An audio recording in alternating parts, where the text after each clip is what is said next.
Double బెడ్రూమ్లలో జరిగిన అవకతవకల మీద విచారణ జరపాలని చెప్పి 4 రోజులు రిలే నిరాహార దీక్ష చేయటం జరిగింది.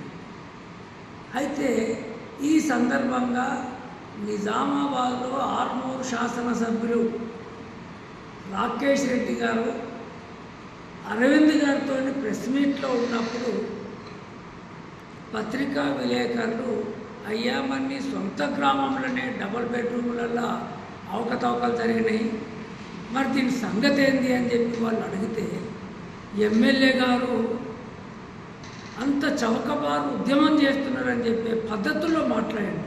అయ్యా అసలు చౌకబారు చేస్తున్నది మీరు. వాస్తవంగా ఉన్న పేర్లన్నీ తొలగించి నీ మనుషుల్ని పెట్టుకున్నటువంటి పరిస్థితి నీది. ఇప్పుడు ఇంతదాకా వచ్చింది, ఎక్కడ నా పరువు పోతుందో అనే ఆలోచనతోని నాకేం సంబంధం, కలెక్టర్కి తెలుసు, ఆర్డీఓకు తెలుసు, తహసీల్దార్కు తెలుసు, ఈ లిస్ట్ను ఆమోదించినటువంటి జూపల్లి కృష్ణారావు గారికి తెలుసు అని చెప్పి చేతులు దులుపుకుంటున్నాం. అయ్యా అసలు లిస్ట్ తయారు చేసింది ఎవరు, తయారు చేసిందని తీసుకుపోయింది ఎవరు?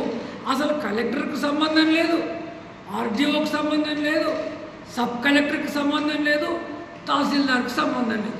నీ మనుషులు ఎవరి పేర్లు పెట్టాలంటే వాళ్ళ పేర్లు వాళ్ళ మీద ఒత్తిడి తీసుకొచ్చి పెట్టించింది మీరు.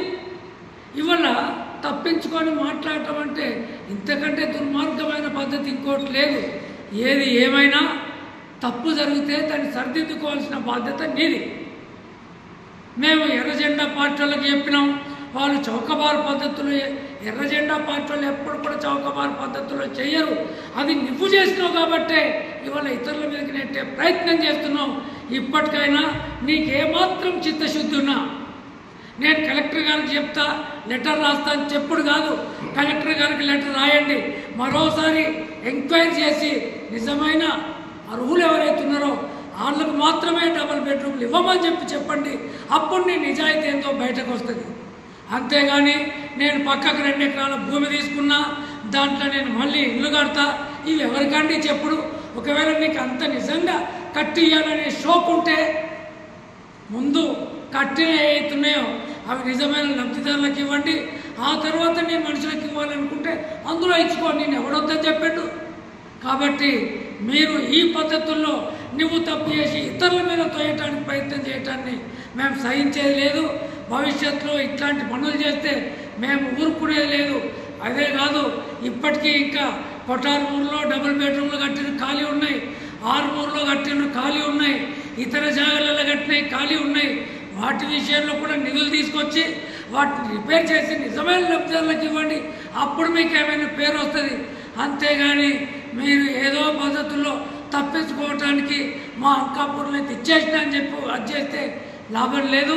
మొత్తం ఇల్లు లేని పేదలందరినీ రోడ్ల మీద తీసుకొస్తాం, ఖచ్చితంగా పెద్ద ఎత్తున ఉద్యమం చేస్తామని చెప్పి ఈ సందర్భంగా మేము హెచ్చరిస్తున్నాం. అధికారులారా, మీ మీద ఎత్తున్నాడు కాబట్టి ఇప్పటికైనా మీరు దానికి తగ్గట్లు చర్యలు తీసుకొని అనర్హులను తొలగించాలని చెప్పి, లేకపోతే వాళ్ళ ప్రమేయం లేకుండా అధికారుల ప్రమేయమే ఉంటే అధికారుల మీద కఠిన చర్యలు తీసుకోవాలని చెప్పి మేము డిమాండ్ చేస్తాం. ఇవాళ సిపిఎంఎల్ మాస్ లైన్ ప్రజాబంధ కుమారనారాయణ భవన్లో ప్రెస్ మీట్ నిర్వహించడం జరుగుతూ ఉంది. ప్రధానంగా ఆదర్శ గ్రామం అంకాపూర్లో బెడ్రూమ్ల విషయంలో అవకతవకలు జరిగినాయని చెప్పేసి కలెక్టర్ని కానీ సబ్ కలెక్టర్ని కానీ ఎంఆర్ ఆఫీస్ ముందు 4 రోజులుగా నిరాహార నిరదీక్ష చేసినప్పటికీ కూడా నీకు ఉలుకు లేదు పలుకు లేదు. కానీ ఎక్కడో ప్రెస్ మీట్ పెట్టేసి నాకు సంబంధం లేదు, అధికారులకు సంబంధం అని చెప్పేసి చెప్తా ఉన్నావు. ఒక వాస్తవాన్ని కూడా నువ్వు అంగీకరించాల్సినటువంటి పరిస్థితి కూడా ఉంది. ఇవాళ భూమిపుత్రులు ఎవరు అని మేము ప్రశ్నిస్తూ ఉన్నాం రాజశేఖర రెడ్డిని. ఎందుకనంటే ఇవాళ దాదాపుగా శ్రీరామ్ సాగర్ ప్రాజెక్టు కట్టినప్పుడు వచ్చినటువంటి వ్యక్తులు వీళ్ళు ఇక్కడ ఉన్నారు. కానీ ఇవాళ నీ దగ్గర 10 ఏళ్ల కిందట ఒక ఫోటోగ్రాఫర్ పనిచేస్తున్నాడు ఇవాళ భూమిపుత్రుడు అవుతాడు అని చెప్పేసి నేను ప్రశ్నిస్తూ ఉన్నాం. అట్లాగే ఇవాళ ఒక ఫౌండేషన్లో నీకు ఆశ్రయం ఇచ్చిండని చెప్పి గల్ఫ్ దేశాలలో వాళ్ళకు ఒక ఇల్లుని నువ్వు బెడ్రూమ్ కేటాయించావు. ఇది మరి ఎట్లా కరెక్ట్ అవుతుందని చెప్పేసి నేను ప్రశ్నిస్తా ఉన్నాం. అట్లాగే జాబ్ ఉన్న వాళ్ళకి ఇచ్చినావు, ఒకటే కుటుంబంలో 3 ఇళ్ళు 4 ఇళ్ళు ఇచ్చినటువంటి చరిత్ర ఉంది. కాబట్టి ఇట్లాంటి కమ్యూనిస్టుల మీద, ఒక ఎర్రజెండా పార్టీ మీద ఇవాళ నువ్వు బురద చల్లాలనుకుంటే చివరకు ఏం జరుగుతుందో అనేటటువంటి విషయం కూడా ఇప్పటికే నీకు తెలుసు. కాబట్టి ఏదైనా నువ్వు ప్రజాశక్తుల్లో తెరుచుకుందామంటే వీడిసి మీ ఊర్లో పెట్టినా సరే ఎక్కడికైనా మేము సిద్ధంగా ఉన్నామని చెప్పేసి ఈ సందర్భంగా తెలియజేస్తా ఉన్నాం. కాబట్టి ఈ చౌకబారిన రాజకీయాలు అవి నీకే వదిలేస్తా ఉన్నాం. మా కమ్యూనిస్ట్ పార్టీలకు అవకాశం లేవు కనుక ఏదైనా పేద ప్రజలకు నువ్వు ఎట్లయితే కలెక్టర్కి చెప్పి వాళ్ళు అర్హులు కాకపోతే ఖచ్చితంగా క్యాన్సల్ చేసి నేను ఇప్పిస్తానన్నావో ఆ మాటను నిలబెట్టుకోవాలని చెప్పి సిపిఎంఎల్ మాస్ లైన్గా మేము డిమాండ్. రాకేష్ రెడ్డి గారు, మీరు మొన్న ప్రెస్ మీట్లో అన్నారు భూమిపుత్రులని. భూమిపుత్రుల నుంచి మేము కూడా దాంట్లో మేము కూడా బిలో అవుతాం సార్. 45 ఏళ్ళ నుంచి మేము అంకాపూర్లో గుడిసెలు వేసినప్పటి నుంచి మేము అంకాపూర్లో ఉంటున్నాం. ఇప్పుడు మీరు వంచిన దాంట్లో కూడా చాలామంది ఎక్కడి నుంచో వచ్చి బతికి 5-10 ఏళ్ళ నుంచి ఉన్న వాళ్ళు కూడా చాలామంది ఉన్నారు సార్. దాంట్లో కూడా మీరు దాన్ని గమనించి మరి వాళ్ళు భూమిపుత్రులా మేము భూమిపుత్రులా అది మీరు సర్వే చేయించి దాంట్లో ఉన్న వాళ్ళని అనర్హులను తీసేసి అర్హులను కేటాయించాలని మేము డిమాండ్ చేస్తున్నాం సార్. ఇంకో విషయం ఏంటంటే మీరు అన్నారు కదా అధికారులు తప్పు చేశారు, మాకు సంబంధం లేదు అన్నారు కదా సార్. దాంట్లో కూడా అధికారులు వెళ్ళి మేము కూడా చాలా అడిగాం. సబ్ కలెక్టర్ సార్ని అడిగాం, ఎంఆర్ఓ సార్ని అడిగాం. కలెక్టర్ సార్ దగ్గర కూడా వెళ్తే వాళ్ళు ఇదే ఒక విషయం అంటున్నారు, మీ నియోజకవర్గం ఎమ్మెల్యే సార్ని ఏ విషయం ఉన్నా వాళ్ళని అడగండి, వాళ్ళు చేసుకుంటా మేము చేసాం తప్ప కానీ మాకు దీంట్లో ఏం సంబంధం లేదు. ఏదున్నా మీరు ఎమ్మెల్యే సాబ్తోనే కన్సల్ట్ అయ్యి అదేందో ఆ విషయం మీరే చర్చించుకొని మీరే క్లియర్ చేసుకొని మా దగ్గరికి రాకూడదని వాళ్ళు కరాఖండిగా చెప్పేస్తున్నారు సార్.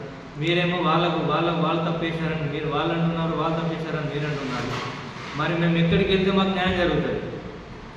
మేము ఈ సిపిఎం పార్టీ తరఫు నుంచి అన్న వస్తే మీరు వాళ్ళ గురించి కూడా తప్పు ప్రచారం చెప్పి వాళ్ళు ఏదో రాజకీయం చేస్తున్నారని వాళ్ళ మీద మీరు దుమ్మెత్తిపోస్తున్నారు. మరి మేము లేని వాళ్ళం ఎవరి దగ్గరికి వెళ్ళి ఎవరితో సాయం అడగాలి సార్? మీరు సర్వే చేయిస్తున్నారు, ప్లీజ్ సార్ దయచేసి మీరు కలెక్టర్ దగ్గర తీసుకొచ్చి మీరు నిలబడి సర్వే చేయించి మరి ఇది ఏంది ఏం కథ చేయించి మళ్ళీ సర్వే చేయించి మమ్మల్ని మేము భూమిపుత్రులు కాదని చెప్తున్నాను. రండి సార్ మా ఇంటికి వచ్చి చూడండి, మేము భూమిపుత్రులమా, మాకు ఇల్లు ఉన్నాయా లేవా, మరి వాళ్ళు మీరు ఇచ్చిన దాంట్లో వాళ్ళ దగ్గరికి వెళ్ళి సర్వే చేయించండి, వాళ్ళ దగ్గర ఇల్లు ఉన్నాయా లేవా, మరి ఎవరు సరిపోతారు ఎవరు సరిపోరు, ఎవరు అనర్హులు ఎవరు అర్హులు మీరు సర్వే చేయించి రీసర్వే చేయించి మాకు ఇల్లు కేటాయించాలని మేము అడుగుతున్నాం సార్. ప్లీజ్ సార్ దయచేసి మమ్మల్ని గుర్తించండి సార్, ప్లీజ్ ఎమ్మెల్యే సార్.